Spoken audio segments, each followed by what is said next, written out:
Bismillahirrahmanirrahim. Assalamualaikum warahmatullahi wabarakatuh. Pemirsa yang dirahmati Allah Subhanahu wa Ta'ala, kita masuk ke dalam episode ketiga dari serial bedah buku Arba'un Nasihah li Islahil Buyut. 40 nasihat untuk memperbaiki rumah. Terjemahan literat adalah seperti itu. Hanya saja mungkin terjemahan yang kami gunakan di situs mukminun.com nantinya adalah 40 kiat untuk menghidupkan nilai-nilai Islam di dalam rumah, dengan harapan semoga kelak kita bisa menggunakan rumah-rumah kita sesuai fungsinya, seperti yang sudah kita bahas pada episode kedua. 5 fungsi rumah, di antaranya adalah menjadikan rumah sebagai tempat untuk berlindung dari fitnah, juga menjadikan rumah sebagai tempat untuk bertakarub, beribadah, mendekatkan diri kepada Allah Subhanahu wa Ta'ala. Pada episode kali ini adalah bagian pertama dari kiat pertama yang disarankan oleh Syekh Muhammad bin Shalih Al-Munajjid, yaitu memilih pasangan yang baik. Kami sengaja menggunakan diksi atau pemilihan kata memilih istri yang baik, karena bisa jadi apa yang beliau tulis pada ayat pertama ini nanti bisa juga diterapkan untuk para wanita ketika mereka hendak memilih calon suami yang mereka yang ideal untuk mereka. Di dalam kiat pertama ini, Syekh Muhammad bin Shalih Al-Munajjid menulis judul Husnul Ikhtiyar Az-Zawjah, memilih pasangan yang hasan, yang baik.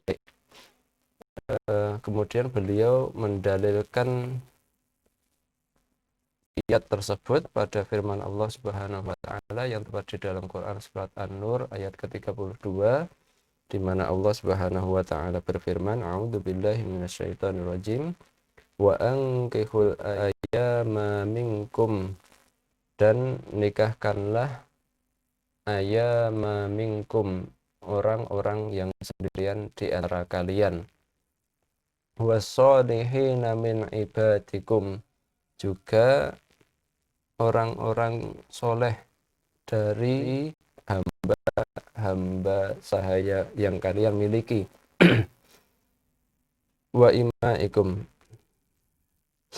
baik laki-laki maupun yang perempuan, iyakunu fuqara'a yughnihimullahu min fadlihi, jika orang yang hendak kamu nikahkan itu mereka termasuk golongan orang-orang yang fuqara, orang-orang fakir, maka Allah akan menjadikan mereka kaya dengan karunia Allah Subhanahu wa Ta'ala. Wallahu wasi'un alim, dan Allah maha luas pemberiannya, dan Allah maha mengetahui. Quran surat An-Nur ayat ke-32. Kita akan di bagian kali ini kita akan membreakdown ayat Quran surat An-Nur ayat 32 ini. Kami memberi judul menikahlah, jangan khawatir miskin. Baik, wa ankihul ayyama minkum. Di sini Allah Subhanahu wa Ta'ala memerintahkan hambanya untuk menikah. Kemudian ayyama minkum ini, kalau kata Imam Ibnu Katsir rahimahullah, ayyama ini berasal dari kata al-aimu, yaitu jomblo, baik dari kalangan orang yang belum pernah menikah maupun dari jomblo yang sudah pernah menikah, janda atau duda. Kemudian kaitannya ayat ini dengan judul yang dipilih oleh Syekh Muhammad bin Shalih Al-Munajjid adalah mungkin pada bagian ini, wasolihina min ibadikum wa imaikum. Wasolihin, kalau di dalam terjemahan Kemenak RI, wasolihin diterjemahkan ke dalam orang-orang yang layak menikah. Kemudian tapi di sini as-solihin, kata Syekh Abdurrahman Nasir As-Sa'di rahimahullah, as-solihin bisa dimaknai dengan dua. Yang pertama, solihin yaitu seperti pada umumnya, yaitu orang yang soleh dalam urusan agamanya, baik dalam urusan agamanya. Kemudian lanjut beliau, kata Syekh Muhammad bin Abdurrahman Nasir As-Sa'di di dalam Taisirul Karimir Rahman, beliau mengatakan solihin ini adalah orang yang soleh agamanya. Kemudian dia tidak termasuk orang-orang yang fajir atau gemar berbuat maksiat. Kemudian dia juga tidak termasuk orang yang masih aktif atau masih suka berzina. Dia berzina, kemudian dia belum bertaubat dari zinanya. Maka kata Syekh Abdurrahman Nasir As-Sa'di, kalau dia orang yang tidak baik dalam urusan agamanya, kemudian dia masih senang berbuat maksiat, masih suka berbuat zina, dan dia belum bertaubat dari zinanya, belum menghentikan hobinya berzina, maka jangan dinikahi. Itu mungkin kaitannya dengan judul yang dipilih oleh Syekh Muhammad bin Shalih Al-Munajjid. Kemudian lebih lanjut Syekh Abdurrahman Nasir As-Sa'di mengatakan bahwa as-sholihin di sini bisa juga dimaknai sebagai orang yang layak dan mampu untuk menikah, plus dia siap untuk memikul tanggung jawab yang akan dia pikul setelah menikah.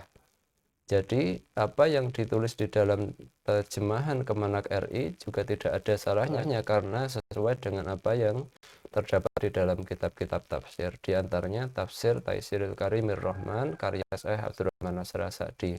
As-sholihin di sini adalah orang yang baik agamanya, kemudian dia layak untuk menikah, dia tidak senang berbuat maksiat, dia sudah bertaubat dari zinanya, dia layak untuk menikah, dia mampu untuk menikah, plus dia siap untuk memikul tanggung jawab sebagai kepala keluarga yang harus dia pikul, atau tanggung jawab sebagai istri yang akan dia pikul setelah nanti dia menikah.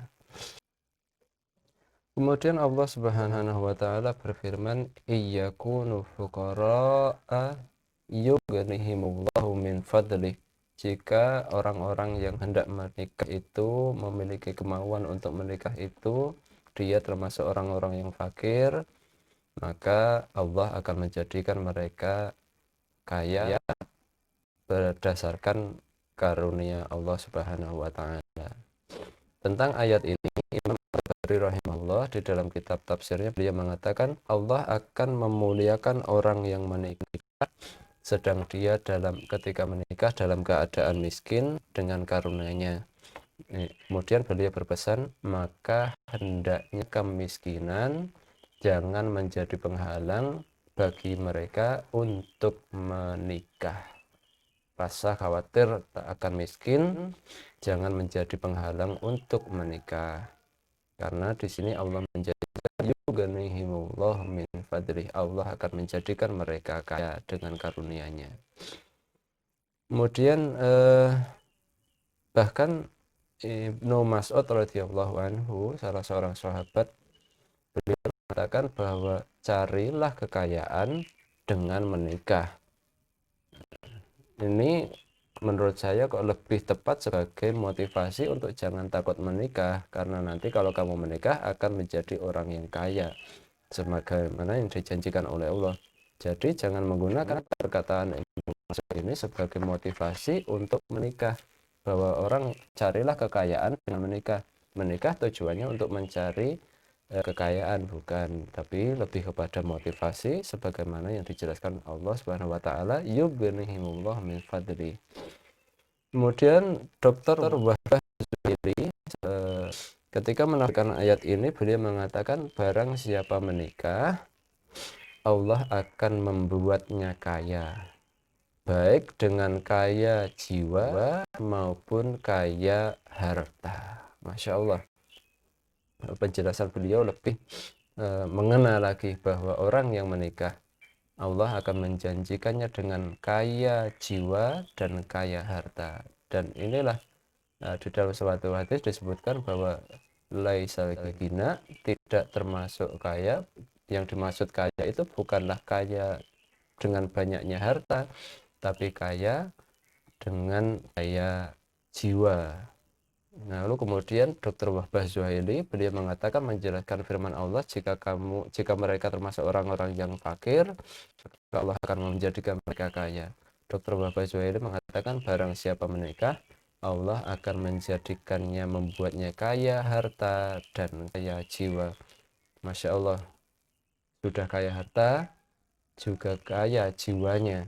Lain halnya dengan beberapa orang yang mereka hartanya banyak tetapi jiwanya tidak memiliki kekayaan sama sekali.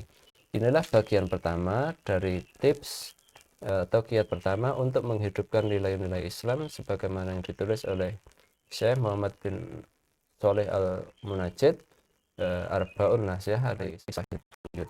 Kita semoga akan berjumpa kembali dalam episode nanti di bagian kedua tentang penjelasan hadis wanita dinikahi karena 4 hal. Doakan semoga kita semua dalam keadaan sehat walafiat sehingga bisa menyelesaikan kitab ini sampai selesai, dan semoga dari sini kita akan timbul keluarga-keluarga yang harmonis, keluarga-keluarga Islami. Mohon untuk senantiasa subscribe channel ini, nantikan video-video terbaru lainnya, yang insya Allah semoga kita semua dalam kebaikan. Wabillahi taufiq wal hidayah. Wassalamualaikum warahmatullahi wabarakatuh.